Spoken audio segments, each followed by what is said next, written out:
Nikki Parker married the wrong man. Professor Ogilvy spent 5 seasons proving he did not deserve her, and she married him anyway. Professor Ogilvy's attention came with conditions. When he needed something, Nikki was relevant. He threw his problems at her every chance that he could get.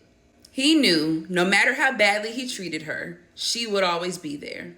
The only time he ever wanted her was when she was with another man.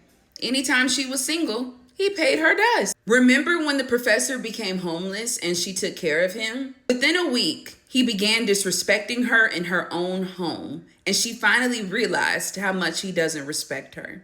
You can't claim to love someone that you don't respect. The realest love story on this show started as a scheme. Kenny began as a player doing Stanley a favor. Nikki only dated him to make the professor jealous. Neither one of them expected to catch feelings, and before they blinked, they fell in love. What I enjoyed about Kenny the most is that he loved her out loud and protected her. Stanley went through great lengths to break them up, and it didn't work. Nikki chose Kenny until she realized she still had feelings for the professor. She ended things with a good man for a man that never treated her right. Writers could have easily brought Kenny back to finish the love story they began. Nikki spent 5 seasons begging the professor to choose her, and he only chose her when another man wanted to marry her. The writers assumed that we would receive that as romance. I just see that as Nikki settling for the wrong man.